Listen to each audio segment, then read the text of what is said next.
क्या आप जानते हैं भगवान जगन्नाथ का असली रूप यह लकड़ी की मूर्त नहीं बल्कि एक चमकता हुआ नीला पत्थर था जिसे नीलमाधव कहा जाता था। आखिर वो दिव्य पत्थर गायब कहाँ हो गया और भगवान अधूरी मूर्त में क्यों बदल गए? यह कहानी मालवा के राजा इंद्रद्युम्न से शुरू होती है। उन्हें पता चला कि ओडिशा के घने जंगलों में भगवान विष्णु साक्षात नीलमाधव के रूप में पूजे जाते हैं।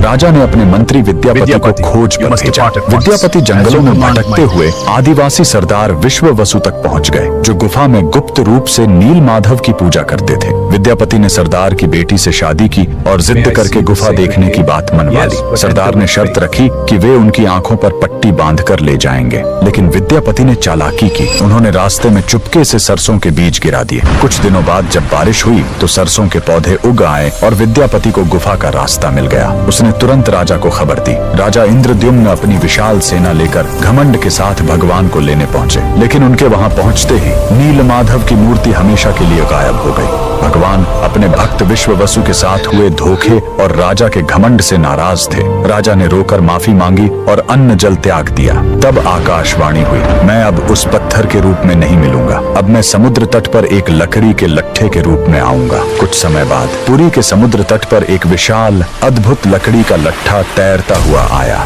राजा समझ गए कि यही भगवान का नया रूप है। उन्होंने तुरंत आदेश दिया कि इस पवित्र लकड़ी से भगवान की मूर्ति बनाई जाए, लेकिन समस्या यह हुई कि वह कोई साधारण लकड़ी नहीं थी। जैसे ही राज्य के बड़े बड़े कारीगर उस पर छेनी हथौड़ा चलाते, उनके औजार ही टूटकर बिखर जाते। उस दिव्य लकड़ी पर खरोंच तक नहीं आ रही थी। तब स्वयं भगवान विश्वकर्मा एक बूढ़े शिल्पकार के रूप में आए। उन्होंने कहा, मैं इससे मूर्ति बनाऊंगा, लेकिन मेरी एक शर्त है, 21 दिनों तक कमरा बंद रहेगा। अगर बीच में दरवाजा खुला तो मैं काम छोड़कर चला जाऊंगा। राजा मान गए। 15 दिनों तक अंदर से छेनी चलने की आवाज आती रही, लेकिन फिर सब एकदम शांत हो गया। रानी गुंडिचा को लगा कि बूढ़ा शिल्पकार शायद अंदर मर गया है। घबराहट में उन्होंने दरवाजा खोल दिया। अंदर देखा तो शिल्पकार गायब था और वहाँ भगवान जगन्नाथ, बलभद्र और सुभद्रा की अधूरी मूर्तियां थीं। राजा बहुत दुखी हुए, लेकिन तभी भगवान ने संकेत दिया कि वे इसी अधूरे रूप में रहकर भक्तों को दर्शन देना चाहते हैं। यही कारण है कि आज भी हम भगवान के उस अधूरे लेकिन सबसे प्यारे रूप की पूजा करते हैं। कमेंट्स में जय जगन्नाथ जरूर लिखें।